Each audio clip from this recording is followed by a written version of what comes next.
Good evening, and thank you for joining us for this edition of Our View, the show that explores topics from our seat in poverty and the way it shapes our world. Tonight we'll be discussing being homeless in Battle Creek, Michigan, with our guest Lola Hatcher, Fund Development Specialist from the Haven of Rest Ministries. And it looks a little different today, my peeps, because I actually have my program coordinator, Valerie, joining us. The original concept for this show was to do it around the table, to be able to have discussions, and then COVID kind of backed us off a little bit with restrictions, but today it's loosened up a little bit, and so we're a little more around the table. So welcome, Lola. We want to share a little bit with you about what's going on at Co-op right now. So we have opened back up to the public by appointment, right, Val? That's correct. You can visit our industrial sewing room if you wear a mask and get a temperature check at the door, so the building is open. People can visit our boutique. We also have an Etsy page, Val, where they can order from That's correct. the sewing Our boutique. Etsy page is Upcycling That Matters. Right. And right now, we have this amazing campaign that we're doing called She Speaks Strength, where for the next 12 months, we're going to choose a global woman that we think is a hero among women, and then we're going to choose a local person. And so this last month, we chose Miss Samantha Hughes, the president of Women's Co-op Board. I'm actually wearing a Samantha Hughes t-shirt. Got this amazing little co-op butterfly over here. And then for our national hero, we chose, of course, Michelle Obama, my girl. And we chose her slogan, when they go low, we go high. And so these shirts are available right now on our website at www.womenscoop.org. You can go there and go to Co-op merchandise. We also have some other cool merchandise on there too, but you'll find the t-shirts on there. And we will be adding to it every month. So please check us out. So Lola, welcome. Thank you for having me. You're an interesting guest when we're going to talk about homeless population in Battle Creek, right? Because you help do case management for the shelter. Absolutely. And fund development for the Haven of Rest. Yes. Tell us, what does it look like to be homeless in Battle Creek right now? Like, is it different due to the pandemic? First, I'd like to say that homelessness is just a symptom. It's not the end result. It's not the final strand of anything. But homelessness basically can occur. It could happen to anyone at any given time. It's a little different right now with the pandemic going on, because it's harder to find housing. It's harder to find a landlord and go get housing as frequent we would be able to turn over. They're staying longer in the shelters. So right now we're occupying at full occupancy. We're open to all. We're not turning anyone away, so that's number one. Anyone who needs help right now, even in a pandemic, we're still opening our doors for them. So we often, and you know this because you're also on our board of directors, we often talk to our families about different issues in the community around poverty. When we talk about homeless with our families, one of the things that they say to us is that the situation isn't the same for everybody. So homelessness doesn't look the same for everyone. And that many are left out of the housing stock in Battle Creek because of past evictions, criminal records and backgrounds. Like, there's lots of things. And sometimes it's not any of those things. It can just be your amount of income that you make a month can leave you off the list for a lot of our properties here in Battle Creek. Do you think that you struggle to find your low-income residents housing from shelter to housing? I would say to some nature and some degree, yes. There's a housing shortage in the Calhoun County area as a whole, where many other communities or cities might have more subsidized housing programs. We don't have many. We lack in that area. So if a family or an individual comes in and they don't have any income, we don't have that many resources to say, hey, this is low income. They'll accept you if you don't have any income. Almost every property management and landlord requires an income, and that's where we kind of put our boots on and say, okay, what's our options? We want to get you employed now and then. If you can't come in with zero income, we're going to get you employed, and we're going to get those steps leading up to you getting some income so you can get housing. But in all reality, Lola, I've got 30 days in the shelter. Right. 30 days to establish employment, work with the landlord. Yes. 30 days to get the first month's rent security deposit. That's a lot for a family to do in 30 days. Yeah, it's crucial, yeah.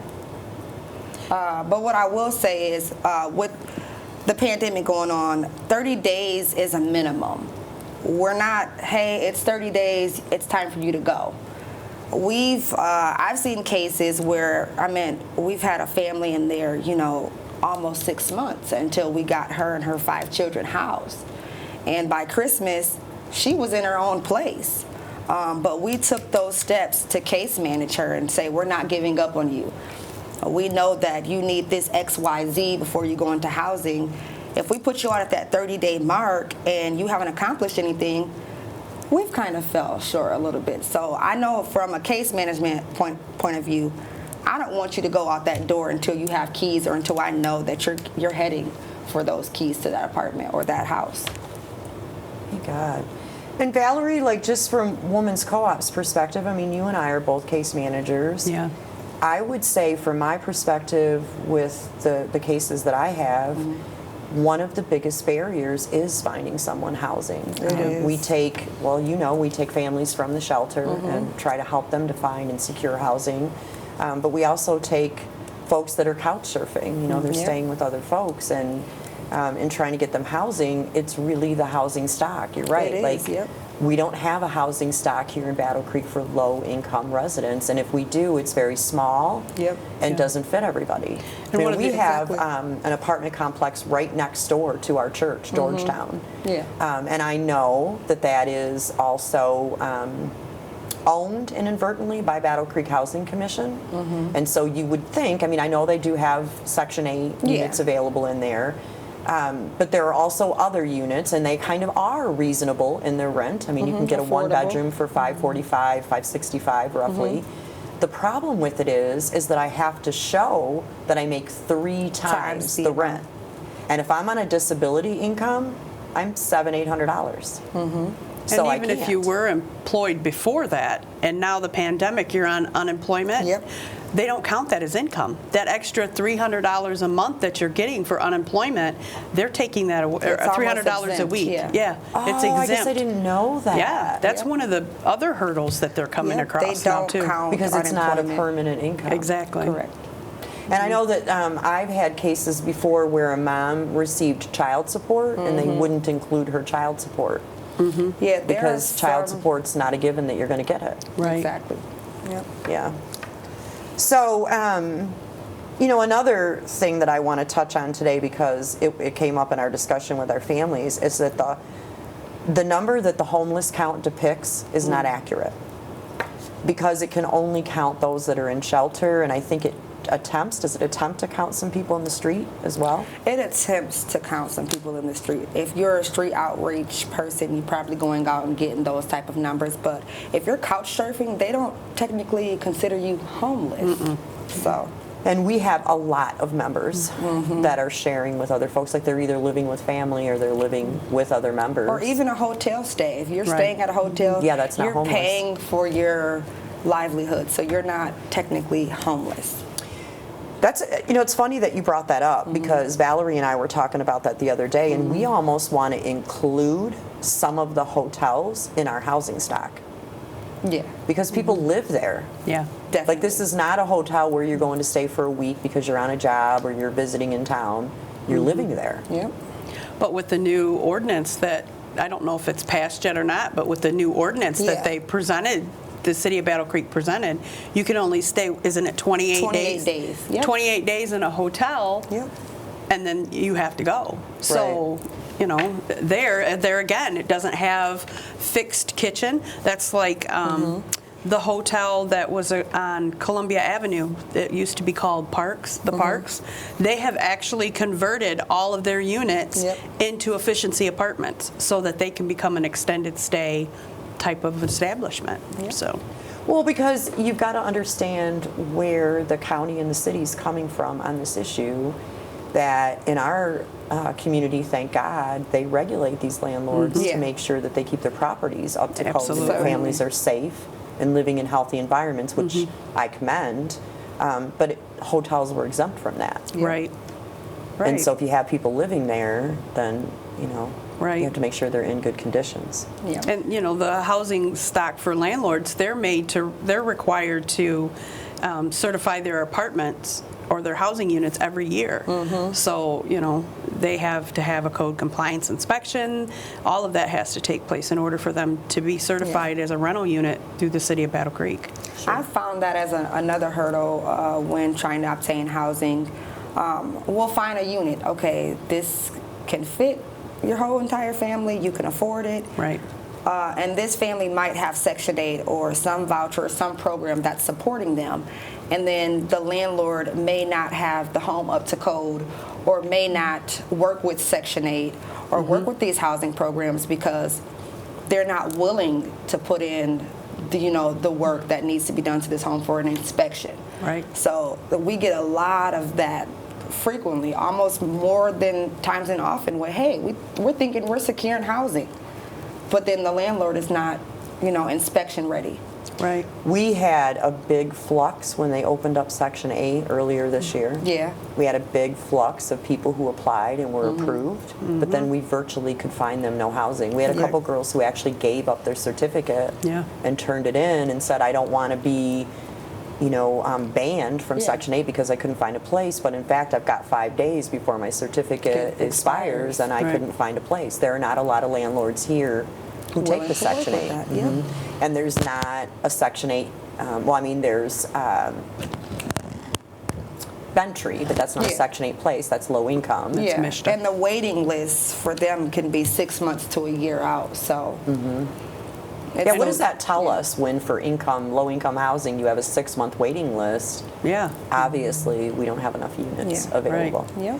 So Lola, tell us, you live and see this every day. Yes. What's I the live problem and see here? this every day. What's the problem? What do we need?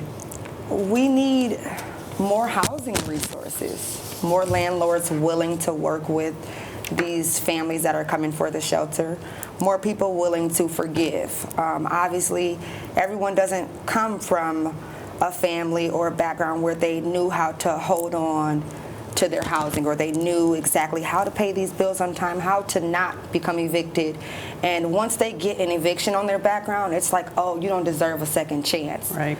So it's just those things. We need more landlords willing to work with these families. We need more housing resources and more people willing to accept Section 8. Because the jobs are there, especially now with the pandemic. You can walk down the street and you can see an I'm hiring sign. People will run out their building and say, are you looking for work? Yeah. I've had clients who have walked into a couple of establishments and got an interview on the same day. So it's like, okay, they're not taking my unemployment voucher, but I have a job now. And then they're working and they're saving. And we're teaching life skills at the shelter, so they're learning how to budget. They're learning how to, learn for their past mistakes. What are my bills? What are not? What's my extra? But in all fairness, sometimes this isn't about my mistakes either. Yeah, right. It's sometimes this is really about, I don't make enough money. Yep.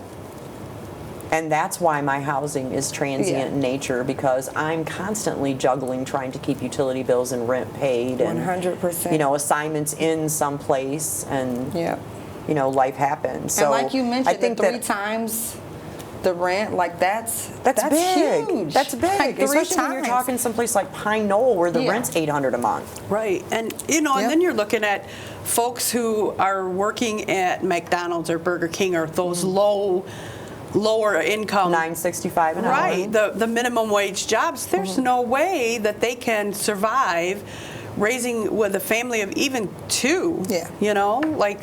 Well, a single mom with 1 child, it's a challenge. Oh, big challenge. Unless you're, above that Alice line and making enough money an hour to be able to survive in this community. I've even had some families who were considered making too much to qualify for a certain housing program. So you take someone who's a couple who has a veteran and then a working wife.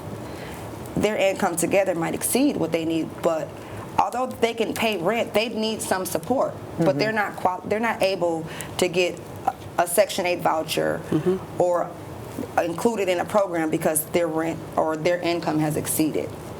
You know what really drives me nuts when I'm working with a client? When the person on the other end of the line says, I'm sorry, they're $2.50 over budget. Yeah. Like, really? You're like, geez, I'll charge them $2.50 to talk to me. They don't have that anymore.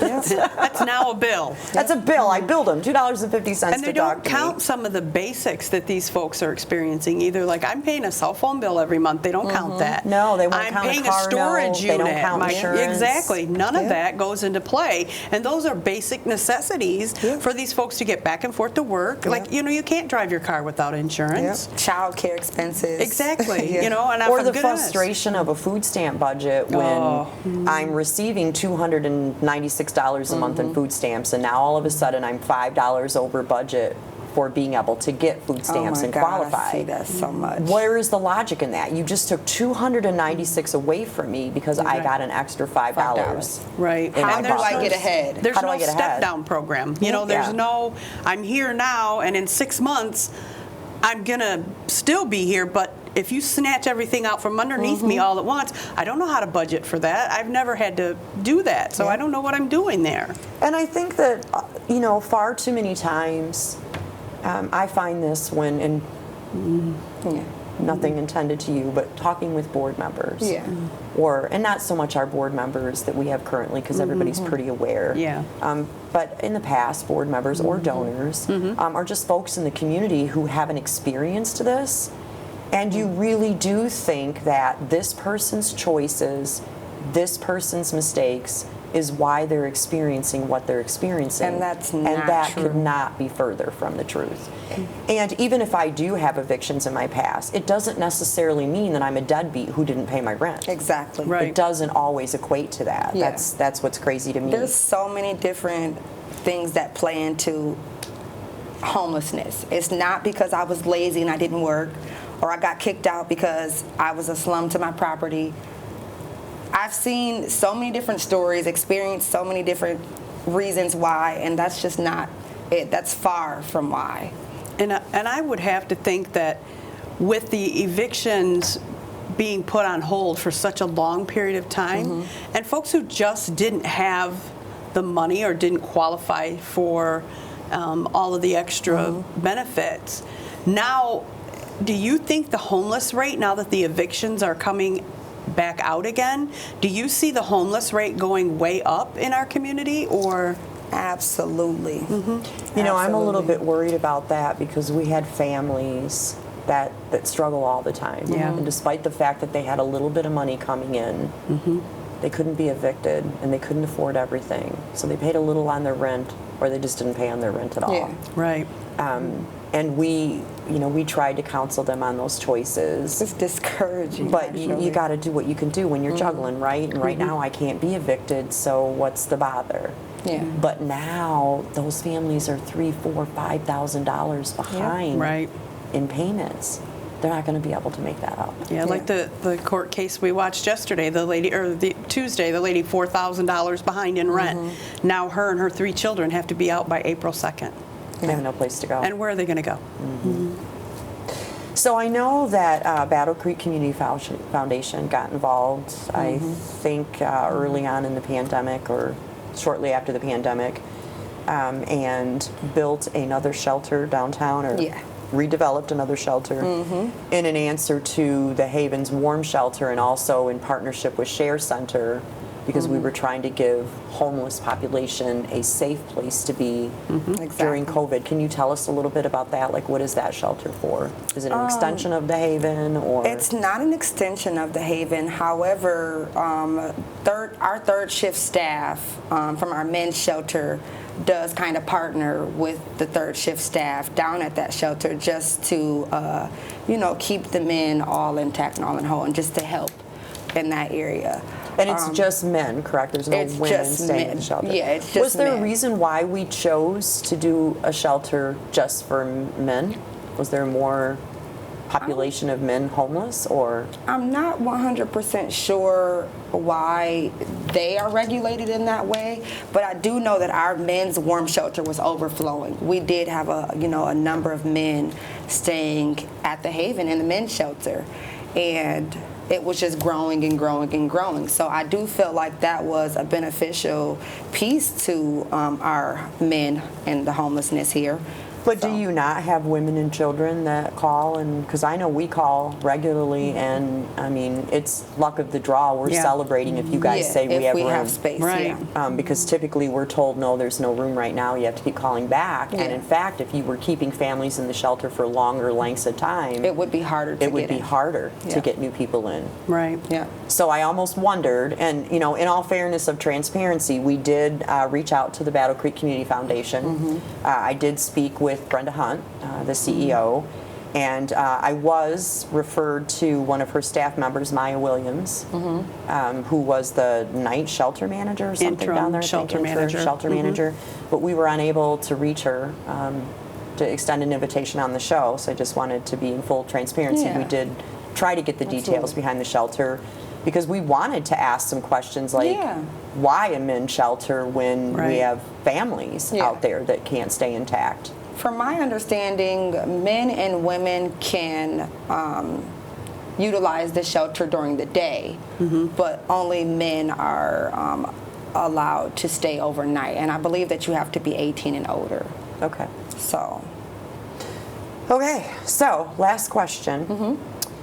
If you could dream any solution, and I had a blank check over here that I could write you the check to fund that solution, what would Lola do in Battle Creek?